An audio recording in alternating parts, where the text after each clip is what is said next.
저 유명한 다윗에게 맺어주신 왕국 언약을 봅니다. 다윗을 통해서 영원히 쇠하지 않고 멸하지 않는 하나님의 왕국을 세워주실 것을 약속하시는 내용을 봅니다. 그러나 그 약속은 이스라엘의 역사 속에서 온전히 성취되지 않았습니다. 다윗의 실체로 오시는 메시아 안에서 그 다윗의 왕국 언약은 마침내 이루어지고 오늘 우리야말로 메시아를 왕으로 모시는 하나님 나라의 백성으로 존재하고 있다는 사실을 깨닫게 됩니다. 아버지 하나님, 그리스도 안에서 맺어주신 하나님의 새 언약의 말씀이 오늘도 우리의 구원을 보증케 하시고 주께서 오시는 날까지 영생 무궁토록 그 나라에서 살 수 있는 근거가 되게 하시는 것을 참으로 감사를 드립니다. 오늘 본문의 말씀 속에 담긴 하나님의 그 언약적 구속사의 의미를 밝히 깨달아 알게 하시고 언약이야말로 성경을 하나님의 심정으로 해석할 수 있는 결정적인 하나의 동인으로 작용하고 있다는 사실을 깨닫게 하셔서 우리로 하여금 하나님의 말씀을 신앙과 생명의 도리로 붙잡고 살아갈 수 있는 자들 다 되게 해 주시옵소서. 예수님의 이름으로 기도드립니다. 아멘.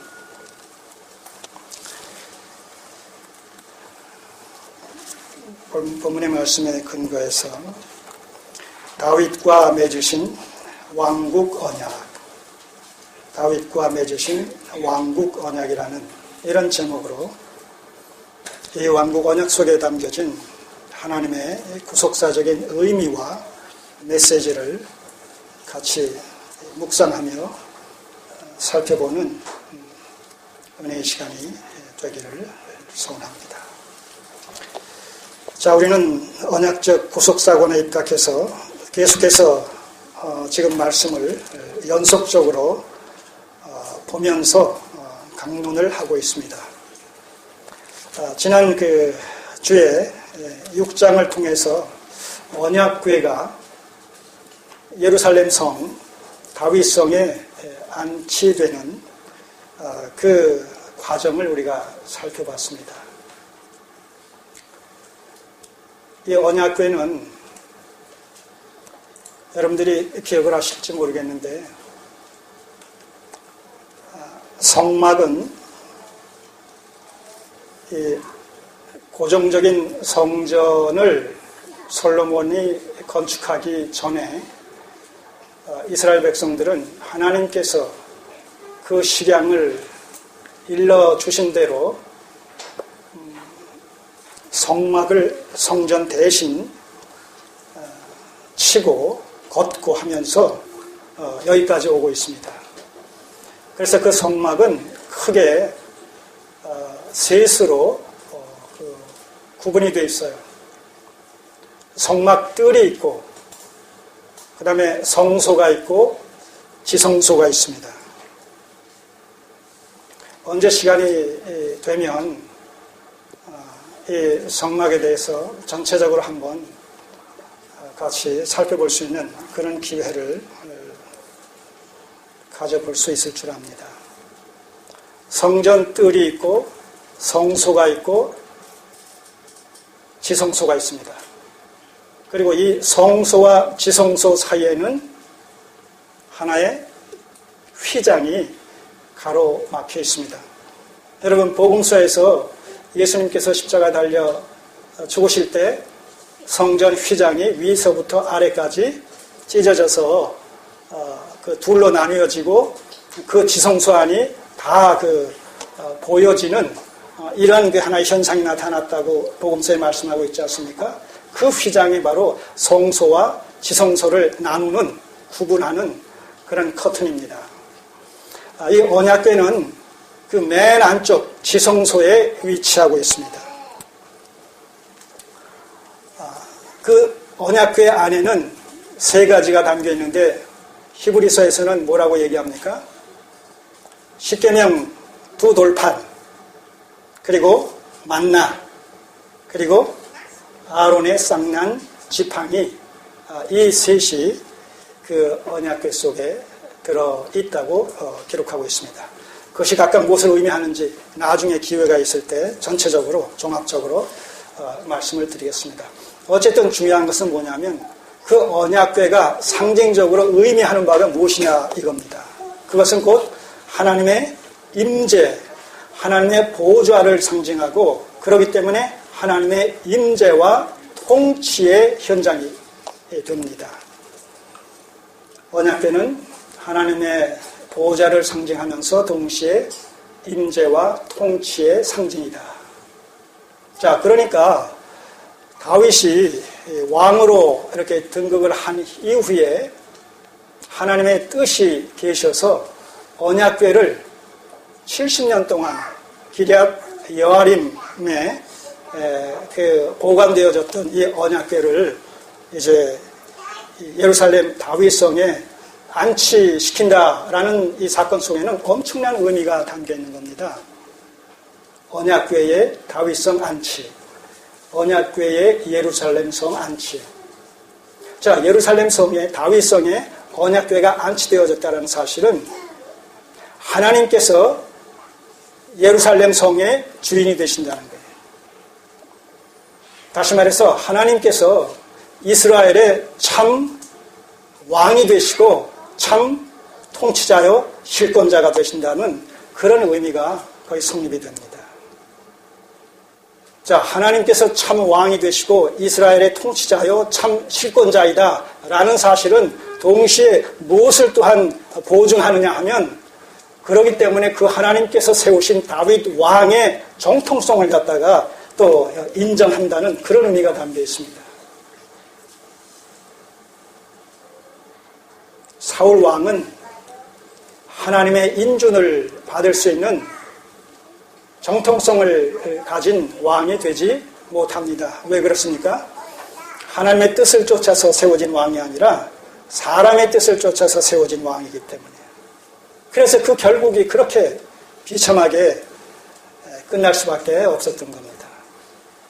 다윗 왕은 처음부터 유다 지파의 후손으로서 하나님의 마음에 합한 당사자로서 때가 찰 때에 마침내 이스라엘 12지파의 왕으로 그렇게 등극을 하고 등극을 한 이후에 하나님께서 그 마음을 감동시켜 주셔서 이제 이 언약궤를 예루살렘 성에 봉안을 합니다.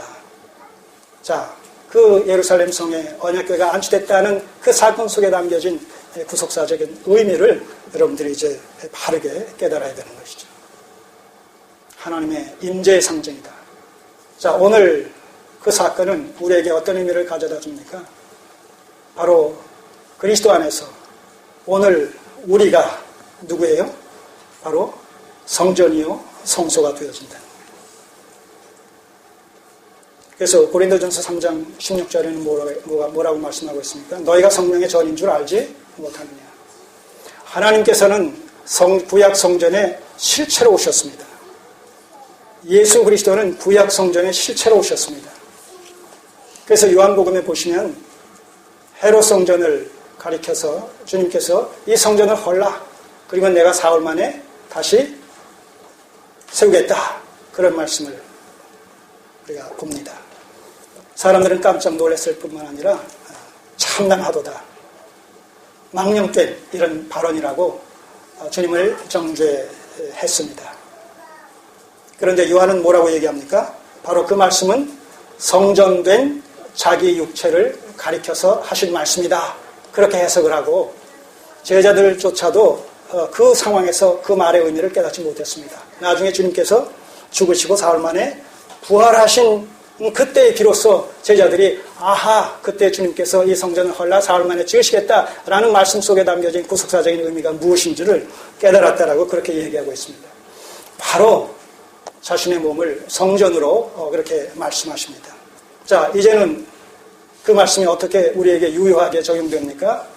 성령께서 그리스도의 사역을 계속해서 대신 수행해 나가시는 과정 속에서 예수 그리스도를 믿고 구원받은 하나님의 백성들의 심령 속에 성령께서 내주하심으로 말미암아 우리를 성령의 전을 삼으셨다는 거예요. 오늘 우리가 성전의 실체가 되는 겁니다. 바로 교회 속에 하나님께서는 그리스도께서는 성령을 통해서 오늘도 내주하시고 임재하시고 임마누엘 하고 계시다는 거예요. 오늘 우리가 하나님의 거하시는 전으로서의 역할을, 기능을 우리가 얼마만큼 바르게, 온전하게, 적극적으로 수행하고 있느냐 늘 자문자답을 하고 자신을 살펴야 됩니다. 내가 거룩하니 너희도 거룩하라라는 그 말씀의 의미도 그런 맥락 속에서 우리가 이해를 하고 해석을 하고 적용을 시켜야 될 줄 압니다. 그래서 이 땅에 존재하는 교회는 하나님의 나라의 지상적 임재 방식이다라는 말씀을 늘 드리지 않습니까? 하나님의 나라가 교회를 통해서 이 땅의 교회 공동체를 통해서 그 정체성과 그 실체를 밝히 드러내야 된다는 거예요. 그러므로 땅에 존재하는 교회는 이 세상 나라와 엄연하게 확실하게 그 차별성을 띠고 있어야 된다는 것이죠. 현대교회의 문제점이 뭡니까? 교회 안과 교회 밖이 차별성이 구별되지가 않는다는 거예요. 세상의 가치관이 교회 속에 그대로 들어와 있다는 거예요. 그야말로 주일날 성경을 가지고 나 예배 보러 간다. 예배 보러 간다. 라고 말하지 않으면 그가 교인인지 아닌지 알 수 없을 정도로 그 경계선이 무너져 있는 것이 오늘 우리의 현실이란 말입니다. 다시 한번 말씀드립니다. 교회는 그 본질에 있어서 어떤 의미가 담겨 있다고요? 하나님의 나라의 지상적 임재 방식이다. 하나님의 나라가 이 땅에 존재할 때 교회를 통해서 존재한 것과 방불하다는 거예요. 우리는 교회를 통해서 교회를 보게 될 때에 하나님의 나라가 어떤 것이다라는 사실을 밝히 증거할 수 있어야 된다는 거예요. 그런데 그 하나님의 나라를 반영해야 될 그 교회 속에 여전히 세상의 질서와 가치관이 팽배되어 있다라면, 그래서 세상과 하나님의 나라로서의 교회 사이에 구분이 없어졌다라면 그것은 더 이상 교회가 아니라 세상과 다를 바가 없는 것이죠. 그것이 뭐예요? 그것이 타락한 교회의 모습이요, 세속화되어진 교회의 모습이라는 거예요. 여러분, 거기에 하나님은 계시지 않습니다. 계시록의 4대 교회를 향해서 주님께서 뭐라고 말씀하십니까? 너희가 살았다 하는 이름을 가졌으나 실은 죽었다. 죽은 교회다.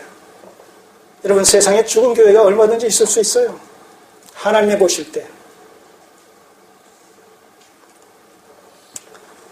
생명 있는 사람들이 모여서 생명력이 넘치는 그런 교회, 하나님의 나라로서의 교회를 이루어야 됩니다. 자, 그런 이제 성전 건축과 관련해서 오늘 7장에서 다윗이 이렇게 얘기합니다. 여호와께서 사방의 모든 대적을 파하사 왕으로 궁에 평안히 거하게 하신 때에, 자, 이 말씀을 통해서 이때의 시대적 상황이 다윗 왕정의 말기 시대다.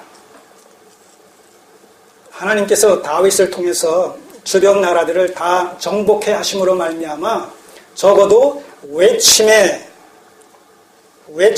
위협과 공격으로부터 이제 안전하게 보장을 받고 있는 이런 그 평안한 태평성대의 이런 시대가 도래하고 있었다라는 사실을 우리가 여기서 미루어 짐작하고 할 수가 있습니다. 여호와께서 사람의 모든 대적을 사방의 모든 대적을 파하사 왕으로 궁에 평안히 거하게 하신 때에 안식이 임했다는 거예요. 안식이 도래했다는 것입니다. 여러분, 이 구속사적인 관점에서 봤을 때 안식의 개념은 하나님의 나라의 개념과 그 정체성에 있어서 동질성을 띠고 있습니다.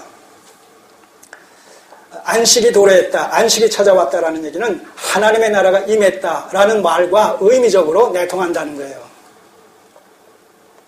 그래서 그리스도 안에 있는 자는 이미 안식에, 그리스도 안에 있는 자들은 이미 하나님의 안식에 들어온 자들입니다.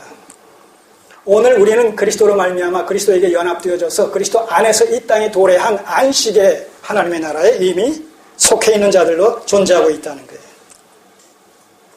자, 그런 의미에서 이때에 사방의 모든 대적을 파하사, 그렇기 때문에 안전하게 왕궁에 거할 수가 있었고 안식이 도래할 수가 있었다는 것입니다. 자, 그런 의미에서 이 시기는 다윗 왕정의 후반부, 말기 시대에 지금 처해 있다. 이렇게 우리가 시대적 상황을 전망해 볼 수가 있다는 것입니다. 자, 그렇게 되자 이 다윗 왕이 어떤 생각이 드느냐? 선지자 나단에게 이르되 볼지어다 나는 백향목 궁에 거하거늘 하나님의 궤는 휘장 가운데 있도다. 도저히 이 범사의 하나님을 인정하며 하나님 중심의 삶을 살기를 원하는 이 다윗 왕의 입장에서 봤을 때 자신은 백향목, 이건 전나무과에 속해 있는 아주 단단하고 모든 그 병충해로부터 보호를 받을 수 있고 견고하고 단단해서 건축감으로는 아주 그 A급 이런 그 제목을 취할 수 있는 그런 나무가 백향목입니다. 이 백향목으로 지은 왕궁의 자기는 편안하게 거하는데 하나님의 임재의 상징인 언약궤는 휘장 가운데 아직 성전이 건축되지 않았기 때문에 이렇게 천으로 이렇게 임시 이렇게 처소로 이렇게 만들어 놓은 그 휘장 가운데 안치된 이 언약궤를 바라볼 때마다 마음이 상하고 고통스러워서 그냥 지나칠 수가 없었다는 거예요. 자, 여기 손을 넣으시고 시편 132편을 한번 보시겠습니다.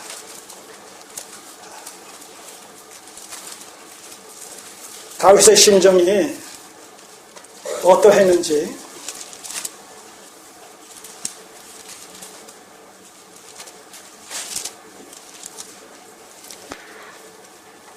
(132편)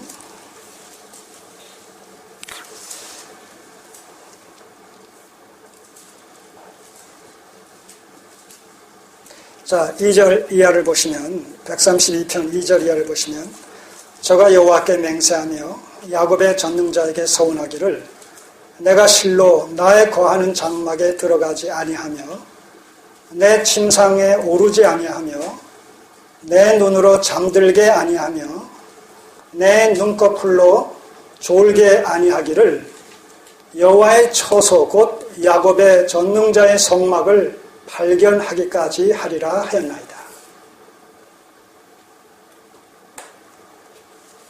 하나님의 임재의 상징인 언약궤가 백향목 궁에 거하고 있는 다윗 왕의 입장에서 봤을 때는 하나님을 방치시키고 외면한 것 같아가지고 그런 상황 속에서 도저히 자기는 좋은 침상에 올라 편안하게 잠을 잘 수가 없었다는 거예요. 그래서 그런 궁이 있음에도 불구하고 그런 침소가 있음에도 불구하고 그 침소에 들지 않을 뿐만 아니라 밤을 지새우며 잠들지 않기를 오히려 간구하는 그의 심정을 통해서 그가 하나님의 임재의 상징인 언약궤를 휘장 가운데 방치해 두고 있다라는 사실로 말미암아서 주어지는 심적 고통과 괴로움이 얼마나 컸겠느냐라는 사실을 우리가 충분히 미루어 짐작해 볼 수 있지 않겠습니까? 자, 이것이 다윗의 심정이었어요. 하나님 중심의 삶을 살기를 원하는 다윗의 중심이었다. 여러분, 오늘 우리가 하나님을 섬기면서 그리스도 안에서 구원받은 하나님의 백성으로서 그 구원의 은혜에 감격하여 하나님을 신앙하는 그런 기독교인들로서 우리가 매사에 이렇게 하면 하나님께서 기뻐하실까, 저렇게 하면 하나님께서 기뻐하실까, 늘 하나님 앞에서라는 명제 속에서 그분의 입장과 처지를 생각하면서 우리의 생각과 우리의 언행 심사를 늘 살피고 돌아봐야 된다는 것이죠. 이렇게 하면 하나님께서 기뻐하실까, 저렇게 하면 하나님께서 기뻐하실까. 우리의 삶 속에 이런 부분들이 얼마나 차지하고 있습니까? 그러한 생각들이 얼마나 우리를 주장하고 있습니까?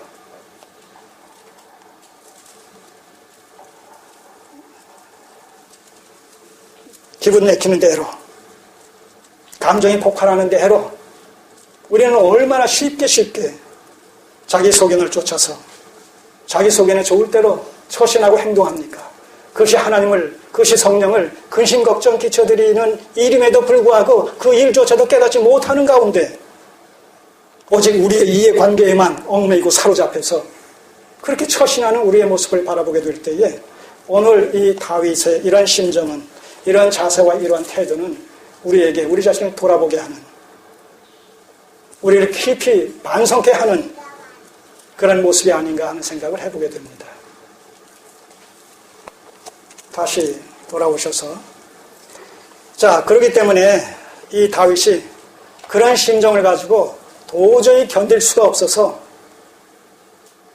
늘 자기와 함께하며 하나님의 뜻을 또 전달해 주고 있는 이 나단 선지자를 만나서 그에게 얘기합니다. 나는 백향목 궁에 거하거늘 하나님의 교회는 휘장 가운데 있도다. 자, 그렇게 이제 나단 선지자에게 얘기하니까 나단이 왕께 고하되 여호와께서 왕과 함께 계시니 물은 마음에 있는 바를 행하소서. 나단 선지자도 그렇게 얘기합니다. 이 다윗 왕의 생각과 공감하면서, 생각에 공감하면서 왕이 좀 그렇게 생각하신다면 그거 참 옳은 생각입니다. 사실 그렇지 않습니까? 그 정황만 보게 되면 왕은 백향목 궁에 거하는데 하나님의 임재의 상징인 언약궤는 그렇게 커튼 속에 방치하다시피 그렇게 차별화되어져서 그렇게 모셔놓고 있다라고 한다면 누구라도 하나님을 영화롭게 하는 삶을, 하나님을 으뜸되는 이런 것으로 여겨서 살아가는 자들의 심정에서 봤을 때는 성전을 이제 충분히 짓고도 남을 수 있는 그런 모든 여건이 조성되어 있으니까 성전을 지어서 그 성전에 이제 언약궤를 안치시켜 놓을 수 있다면 얼마나 좋겠습니까? 라는 생각을 누구나 할 수 있단 말입니다. 심지어 나단 선지자까지도 왕의 생각에 동의를 했단 말입니다. 자, 그런데 문제는 뭐예요? 하나님의 반응이에요. 자, 언제나 우리는 이 부분을 신중하게 고려해야 된다는 거예요. 우리의 생각이 얼마나 가상할지라도, 그것이 기독교적일지라도, 또 악의 없이 사심 없이 순전한 이런 심정의 발로에서 나와졌다 손 칠지라도 그것이 하나님의 뜻에 부합이 되느냐 안 되느냐, 이것이 하나의 결정적인 근간이 되어진다는 것입니다. 자, 나단 선지자까지도 동의를 하고 공감을 하게 된 이런 성전 건축에 대한 이런 다윗의 의지. 그런데 문제는 4절을 보니까 그 밤에 여호와의 말씀이 나단에게 임하여 가라사대 가서 내 종 다윗에게 말하기를 여호와의 말씀이 네가 나를 위하여 나의 거룩한 집을 건축하겠느냐. 할 수 있다는 거예요, 없다는 거예요?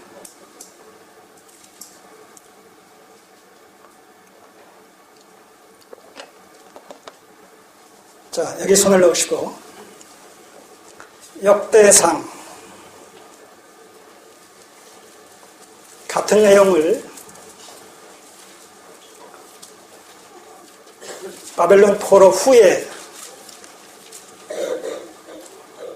쓰여진 이 역대기서 기자는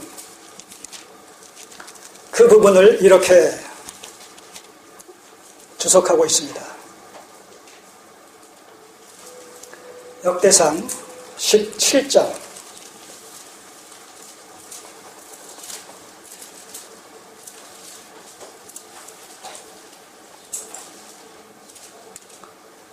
다 찾아보시기 바랍니다.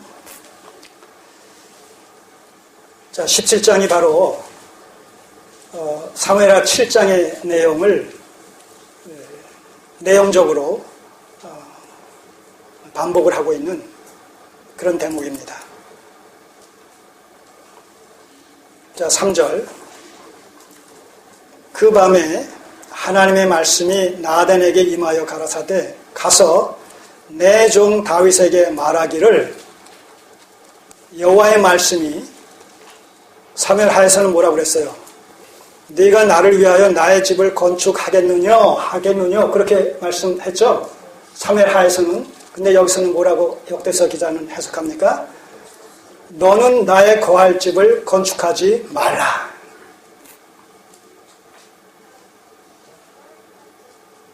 그것은 하나님의 뜻이 아니라는 거예요. 여기에 딜레마가 있는 겁니다.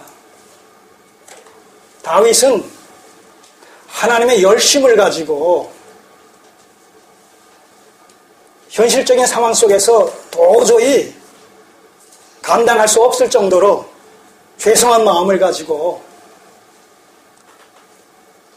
언약궤를 안치할 성전을 짓기를 간절히 사모하는 심정을 가지고 그렇게 자기 뜻을 피력했으며 나단 선지자조차도 그것을 수용해서 왕이 좋은 대로 하나님께서 지금까지 왕이 하시는 일을 기뻐하시는 뜻 가운데 다 이루어드렸으니까 그것조차도 하나님의 뜻에 부합될 것이다라는 이런 생각을 가지고 그렇게 해보십시오.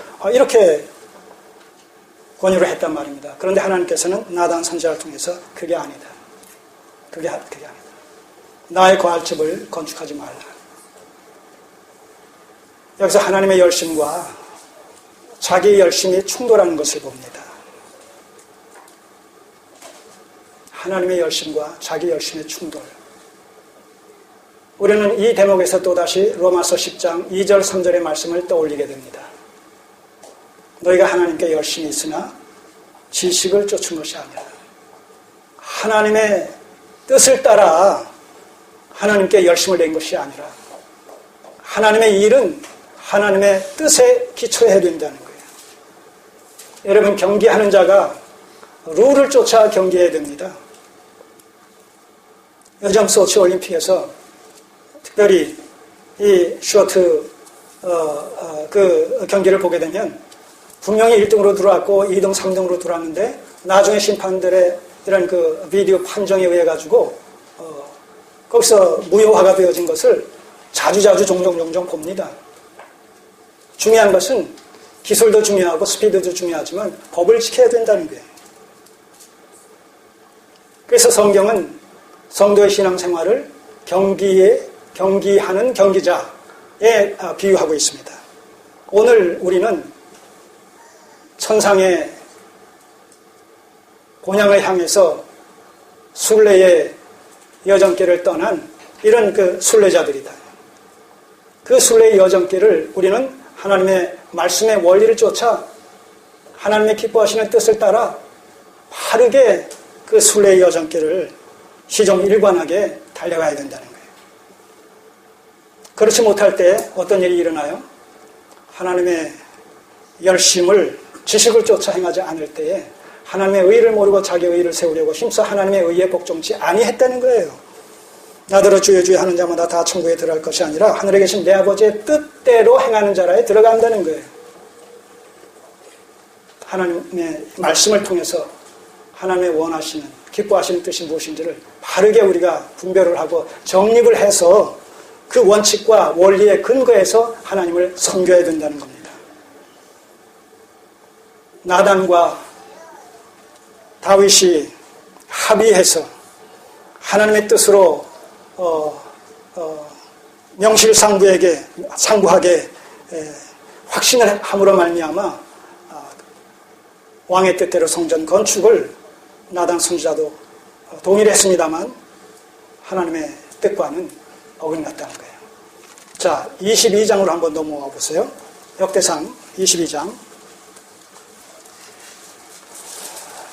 그래서 후에 하나님께서 성전 건축에 관한 자세한 이런 내용들을 다윗에게 계시해 주신 이런 사실이 소개되고 있습니다. 자, 22장 6절 이하를 보시면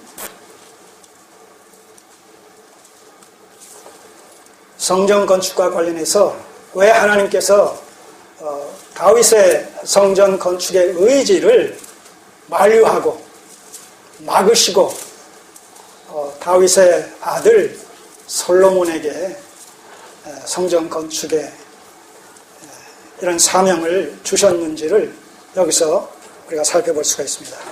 자, 6절 이하. 다윗이 그 아들 솔로몬을 불러 이스라엘 하나님 여호와를 위하여 전을 건축하기를 부탁하여 이르되, 내 아들아, 나는 내 하나님 여호와의 이름을 위하여 전을 건축할 마음이 있었으나 여호와의 말씀이 내게 임하여 이르시되, 너는 피를 심히 많이 흘렸고 크게 전쟁하였느니라. 자, 이것이 막으신 사유예요. 다윗이 성전을 건축할 때 하나님께서 막으신 이유가 여기 있단 말입니다. 너는 피를 많이 흘렸고 크게 전쟁하였느니라. 네가 내 앞에서 땅에 피를 많이 흘렸은즉 내 이름을 위하여 전을 건축하지 못하리라. 자, 이런 말씀이, 이런 계시의 말씀이 다윗에게 주어졌다는 거예요. 자, 그럼 여기서 피를 많이 흘렸다, 전쟁을 하였다, 그렇기 때문에 전을 건축할 수 없다 라는 사실은 표면적인 이유죠. 표면적인 이유예요. 보다 이면적이고 본질적인 이유는 뭐냐면 하나님께서 다윗에게 주신 사명과 솔로몬에게 주신 사명 자체가 근본에서 달랐다는 거예요. 다윗의 사명은 뭡니까? 정복사명이에요. 정복사명.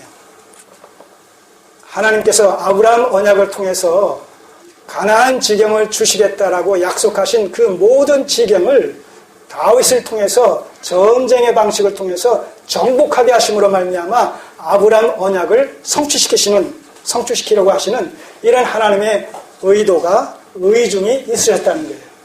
그러기 위해서 다윗은 하나님의 도구로 사용돼서 아브라함 언약을 통해서 주신 그 가나안의 전 지경을 탈환해야 되는, 원주민들과 싸워서 정복해서 그것을 소유해야 되는 그런 사명이 다윗에게 있었다는 거예요. 그러니까 그런 과정 속에서 불가피하게, 전쟁을 통해서니까 불가피하게 피를 흘릴 수밖에 없다는 것이죠. 그런데 성전을 건축한다라는 사실은 어떤 의미가 있습니까? 평안과 안식의 의미가 있다는 거예요.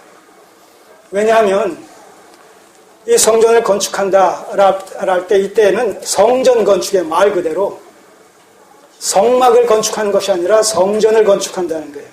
여러분, 성막 건축과 성전 건축의 차이가 뭐예요? 성막은 유동적이에요. 이동식 성막이란 말입니다. 오늘 이곳에 광야 생활하면서 구름 기둥이 멈추면 이스라엘 백성들이 멈추고 거기서 성막을 이제 지어야 돼요. 건축해야 돼요. 그리고 또 기름 구둥이 움직이면 빨리 또 거두어서 짐을 꾸려서 또 이동을 해야 됩니다. 자, 성막은 이 광야 생활 속에서 또 가나안에 들어가도 아직 그 아브라함 언약 속에 약속해 주신 그 모든 지경을 다 정복하지 못한 상황 속에서 임시적인 하나님의 임재의 처소였단 말입니다.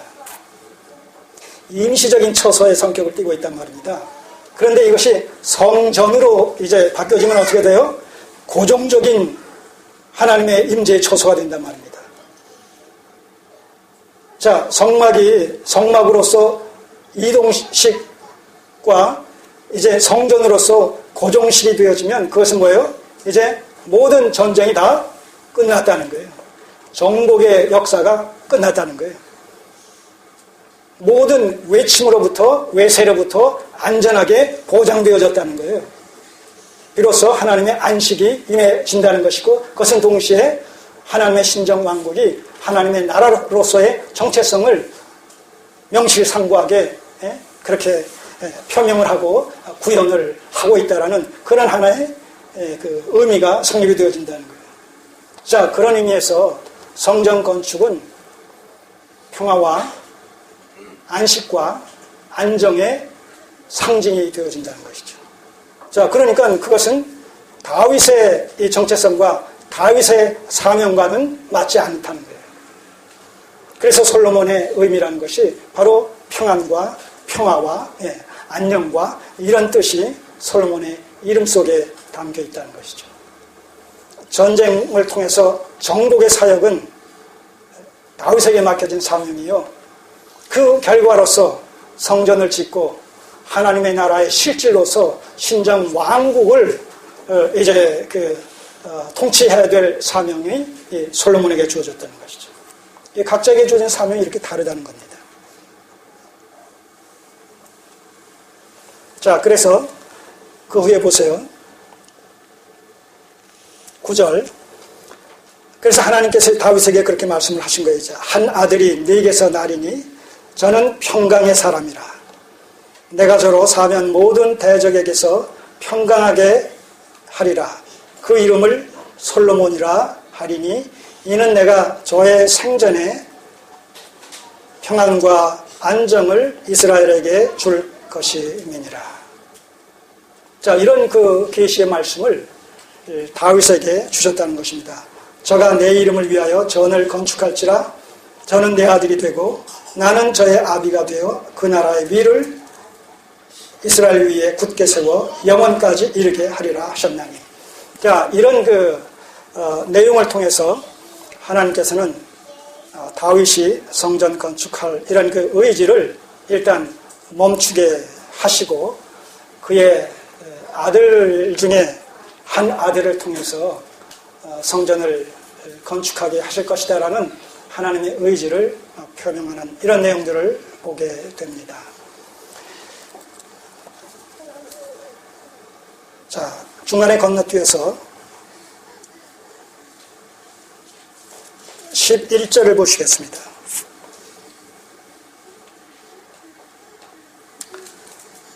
전에 내가 사사를 명하여 내 백성 이스라엘을 다스리던 때와 같지 않게 하고 너를 모든 대적에게서 벗어나 평안케 하리라. 여호와가 또 내게 이르노니 여호와가 너를 위하여 집을 이루고 내 수완이 차서 내 조상들과 함께 잘 때에 내가 네 몸에서 날 자식을 내 뒤에 세워 그 나라를 견고케 하리라. 자, 지금 이 부분들이 이 11절에서 17절까지의 내용이 소위 다윗의 왕국 언약입니다. 다윗의 왕국 언약.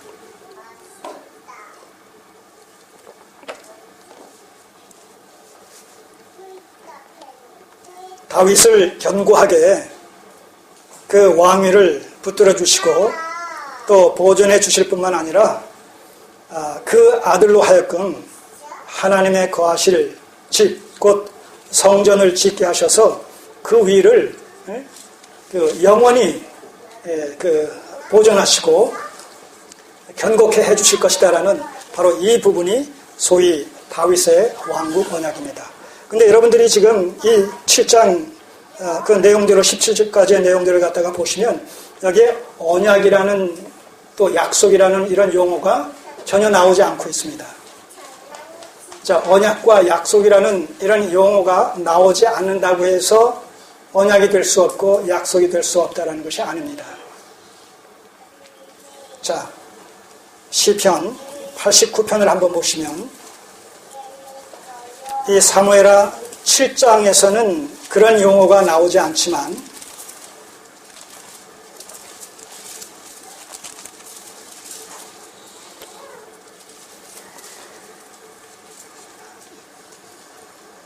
이 시편에서 바로 이 사무엘하 7장에 나타난 이 약속의 내용들을 언급하면서 시편 기자는 그것을 언약으로 표기를 합니다. 자, 89편 3절 이하를 보시면 주께서 이르시되 내가 나의 택한 자와 언약을 맺으며, 자, 여기 언약을 맺는다는 말씀이 나옵니다. 근데 그 택한 자가 누구냐?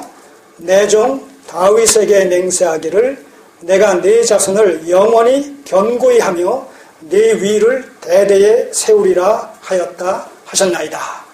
자, 뭐 얘기하는 거예요? 예, 바로 이 사무엘 하에 하나님께서 다윗에게 약속하신 이런 왕국에 대한 영원한 보장, 다윗의 나라와 다윗의 위를 영원히 보장해 주시겠다라는 바로 그 내용을 이 시편 기자는 요약해서 함축해서 얘기하면서 그것을 다윗에게 맺어주신 언약이다라고 얘기한단 말입니다. 자, 그런 의미에서 이 사무엘 하의 내용은 하나님께서 다윗에게 맺어주신 왕국 언약이다라는 사실을 우리가 분명히 여기서 확인할 수가 있다는 얘기입니다. 자, 그런데 이제 문제는 이 왕국 언약의 성격을 보게 되면 그 언약의 성격이 이중 구조적으로 되어 있다는 거예요. 이중 구조적으로 되어 있다. 이중적으로 되어 있다는 얘기예요. 다시 말해서 이스라엘의 역사 속에서 1차적으로 성취되지만 그것이 궁극적인 성취의 성격을 띠지 않음으로 말미암아 미래지향적인 성취라는 이런 개념을 담고 있다는 거예요. 무슨 말씀인지 이해하십니까? 이 구약에 약속되어진 하나님의 약속 대부분이 그 성격상 이중 구조적으로 되어 있어요. 그래서 첫 번째는 이스라엘의 역사 속에서 성취됩니다.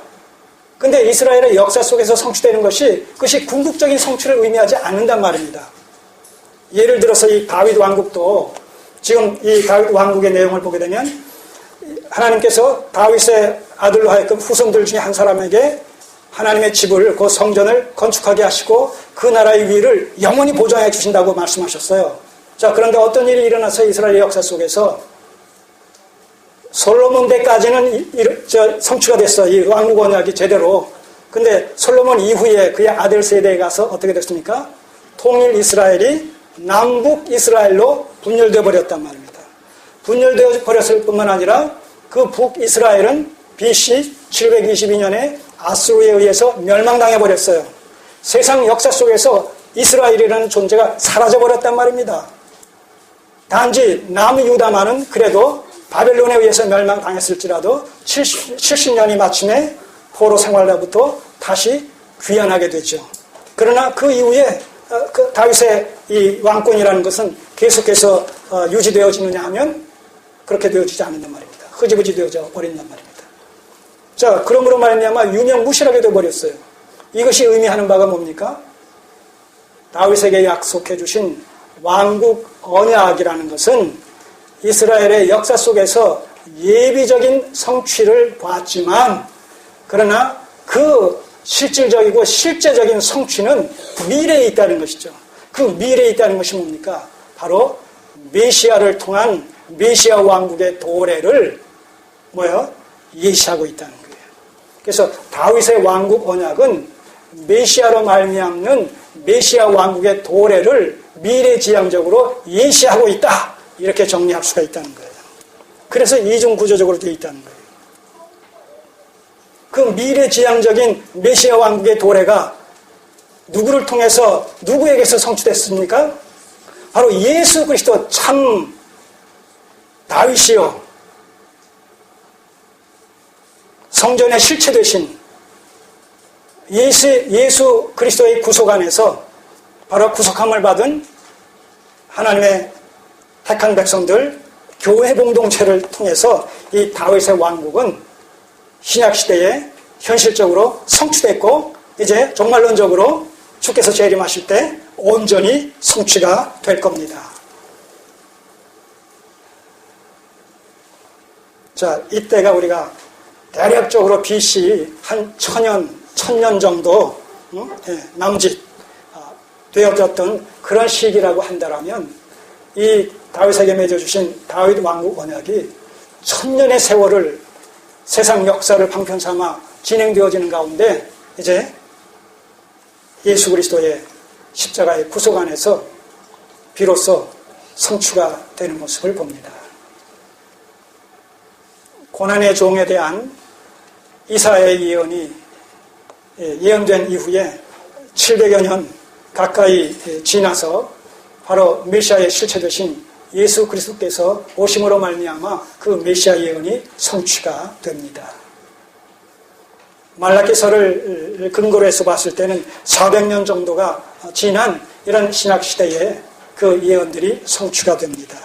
자, 이렇게 성경에서 약속되어진 이 하나님의 언약이라는 것은 세상 역사를 방편 삼아, 세상 역사를 무대 삼아, 세상 역사 속에서 때가 찰 때에 반드시 성취된단 말입니다.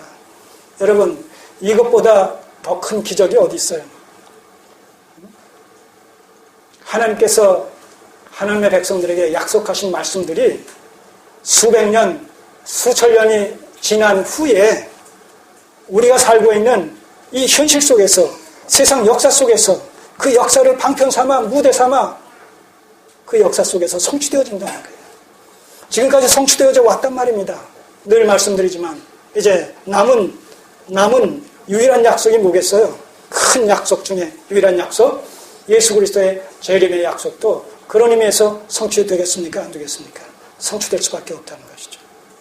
오늘 우리가 왜 종말론적인 그 신앙관을 정립해야 되느냐라고 했을 때 주께서 다시 오신다라는 이 성경에 약속된 말씀은 분명히 때가 찰 때에 성취될 수밖에 없다라는 그 전제 속에서 우리는 거기에 목을 매야 되는 거예요.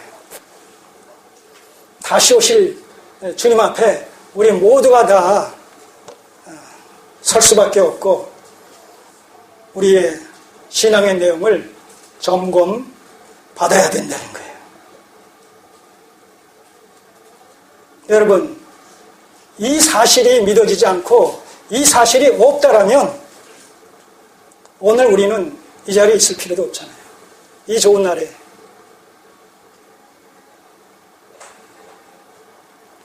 부부 동반해서, 가족 동반해서, 애인과 더불어서 산천경계 유람하고자 밖으로 나갈 일이지 여기에 참석해서 1시간 이상, 2시간 가까이 예배드려야 될 이유가 없지 않겠습니까? 그러나 왜 우리는 여기 있습니까? 하나님께서 그리스도 안에서 우리에게 베풀어 주신 이 구원의 실질이 분명히 내 안에서 이루어진 사실을 우리가 믿고 확신하며 그 하나님의 약속의 말씀인 그리스도의 재림과 부활과 심판과 그리고 영원한 영생복락의 하나님의 나라와 영벌의 지옥이라는 것이 실존한다는 사실을 우리는 믿음으로 말미암아서 확고부동하게 확신하기 때문에 그것이 어떤 면에서는 두려워서 그럼에도 불구하고 그리스도 안에서 구원받은 사실로 말미암아 감사함으로 말미암아 두렵고 떨리는 심정과 감격과 기쁨의 심정을 우리가 함께 공유하면서 우리가 신앙생활을 하는 것이 아니겠습니까?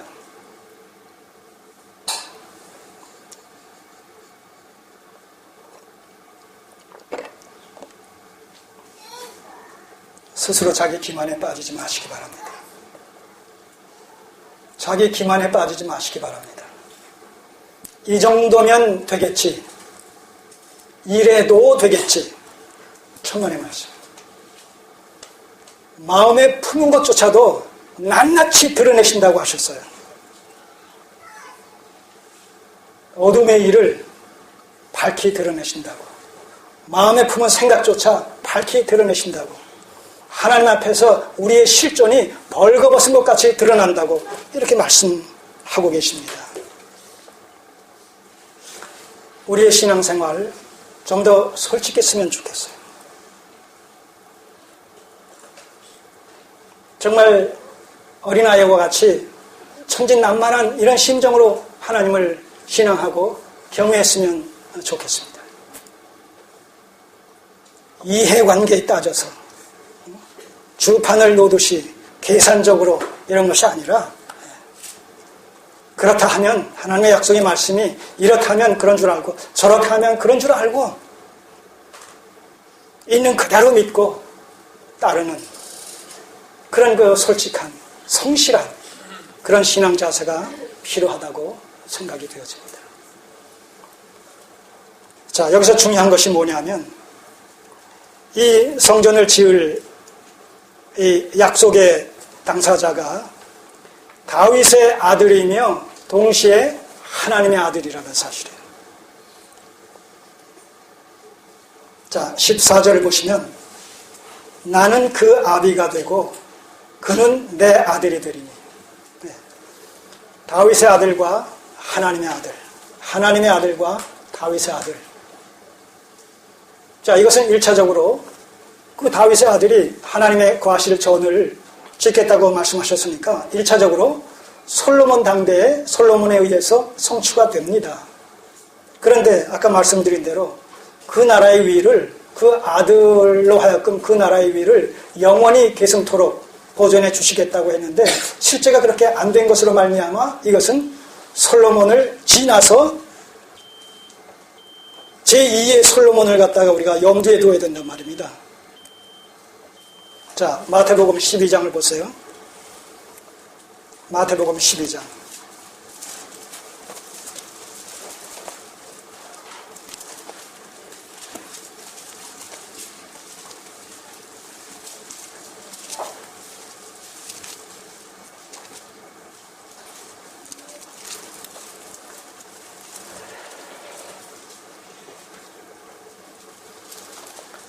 하나님의 아들과 다윗의 아들을 동일하게 지금 동일 인물로 그렇게 정의를 하고 있습니다. 그 다윗의 아들이 성전을 건축한 자라고 했을 때 우리는 1차적으로 솔로몬에게서 그 정체성을 확인할 수가 있습니다. 그러나 솔로몬에 의한 이런 통일 이스라엘은 그 자녀 르호보암 때에 남북으로 나뉘어짐으로 말미암아 그리고 북이스라엘과 남유다가 아수르와 바벨론에 의해서 멸망당함으로 말미암아서 결국 다윗 왕국은 이스라엘의 역사 속에서 예비적인 성취를 보지만 궁극적인 성취를 보지 못합니다. 그렇다면 하나님의 이 다윗에게 맺어주신 다윗 왕국 언약이 그럼 중도에서 파기되고 무효화되느냐라고 했을 때 하나님의 언약의 특성 중에 하나가 뭐라고요?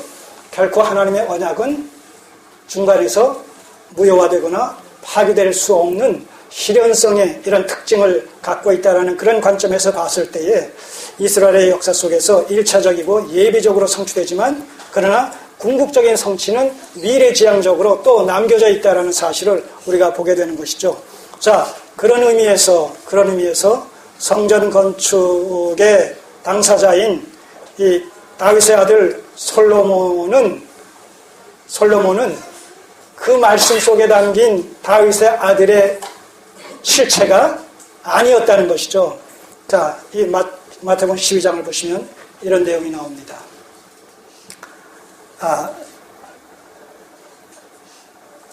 40절 이하를 보시면 요나가 밤낮 사흘을 큰 물고기 뱃속에 있었던 것 같이 인자도 밤낮 사흘을 땅속에 있으리라. 심판때에 니느웨 사람들이 일어나 이 세대 사람을 정죄하리니 이는 그들이 요나의 전도를 듣고 회개하였으며니와 요나보다 더 큰 이가 여기 있으며. 자, 여기 요나보다 더 큰 이가 여기 있다라는 이 더 큰이라는 얘기는 어떤 의미입니까? 요나보다 더 큰 이가 여기 있다라고 했을 때 결국 요나보다 더 큰 이는 누구를 얘기하는 거예요? 본문에서 예수 그리스도를 가리키는 거예요. 그러면 요나보다 더 큰 이다라고 했을 때 큰이라는 이 얘기는 어떤 의미를 담고 있어요? 요나의 실체라는 요나의 실체. 요나는 예수 그리스도의 예표요, 또한 모형이요, 상징적인 의미를 담고 있다는 것이죠. 그런 의미에서 요나의 실체는 예수 그리스도이다라는 사실을 요나보다 더 큰 이가 여기 있다, 이렇게 여기서 주의를 할 수가 있는 것이죠. 42절을 보시면 심판 때에 남방 여왕이 일어나 이 세대 사람을 정죄하리니 이는 그가 솔로몬의 지혜로운 말을 들으려고 땅 끝에서 왔으며니와 솔로몬보다 더 큰 이가 여기 있느니라. 자, 솔로몬보다 더 크니, 솔로몬의 지혜를 보기 위해서 남방 여왕이 솔로몬을 찾아왔는데, 지금 마태복음 기자는 솔로몬보다 더 큰 이가 여기 있다. 자, 솔로몬보다 더 큰 이, 곧 지혜의 근본이 되시는 분, 솔로몬의 지혜와 연관되어 있잖아요. 그러니까 솔로몬보다 더 큰 이는 지혜의 근본 되시는 분인데, 그 지혜의 근본 되시는 솔로몬보다 더 큰 이는, 솔로몬의 실체 되시는 분은 누구예요? 바로 예수 그리스도다. 자, 그러니까 하나님의 아들이요 다윗의 아들인 솔로몬은, 그 솔로몬의 실체는 누구예요? 예수 그리스도다. 그러니까 결국 이 다윗의 왕국 언약은 누구에게서 성취된다는 겁니까? 예수 그리스도에게서 성취된다는 거예요. 그런 의미에서 다윗의 왕국 언약은 메시아 되시는 예수 그리스도의 도래로 말미암아, 오심으로 말미암아 이루어질 메시아 왕국을 미래지향적으로 예시하고 있다는 것이죠. 오늘, 그런데 더 중요한 것은 오늘 우리가 바로 그 메시아 왕국의 천국 시민들로서 우리가 존재하고 있다는 거예요. 자, 이렇게 하나님의 약속의 말씀은 세상 역사를 방편 삼아 때가 찰 때 반드시 성취가 되어지고, 그 모든 구약 역사의 총체적인 성취자가 누굽니까? 예수 그리스도예요. 그래서 마태복음 1장 1절에서 뭐라고 되어 있습니까? 다윗과 아브라함과 다윗의 자손 예수 그리스도의 세계라. 아브라함 언약 속의 씨와 다윗 언약 속의 그 자녀라는 것이 궁극적으로 예수 그리스도를 가리키고 있다는 것이죠. 오늘 우리는 구약의 모든 이 약속이 그리스도의 인격과 사역 안에서 총체적으로 성취가 됐습니다. 또한 그 그리스도의 구속 안에서 그 구속의 공효가 창세전 그리스도 안에서 택함받은 하나님의 백성들에게 온전히 적용이 되어지는데, 그 실체들이 누구예요? 우리들이다. 오늘 우리야말로 하나님의 언약 안에서 최대의 수혜자들로 존재하고 있다는 것이죠. 오늘 우리가 언약 신앙관을 정립하고 확립해야 될 이유가 거기 있다는 것입니다. 오늘 우리가 언약 사상의 정통에서 성경을 언약을 도구 삼아 해석할 수 있는 계시의 안목과 통찰력을 정립해야 될 이유가 거기 있다는 겁니다. 그렇게 해서 부디 언약교회 성도님들, 주께서 우리에게 허락하신 이런 언약적 계시관에 대한 통찰력을 깊이 있게 그리고 바르게 정립을 해서 성경이 무엇을 말씀하는지를 바르게 해석하는 가운데 우리의 신앙이 철저히 언약 중심의 계시 의존적인 이런 신앙관을 확립함으로 말미암아 우리가 주님 앞에 섰을 때, 아니면 주님께서 오셨을 때 우리의 모든 신앙적 삶이 하나님 앞에 옳다 인정함을 받을 수 있는 자들로 설 수 있다면 그보다 더 큰 기쁨과 복이, 행복이 어디 있겠습니까? 한 사람도 낙오됨이 없이 모두가 우리가 한 마음으로 진리 안에서 신앙의 동질성을 확립해서 주님께서 우리의 생명을 허락하신 그날까지 최선으로 경주하시는 지혜로운 성도님들 다 되시기를 소원합니다. 기도드리겠습니다. 아버지 하나님,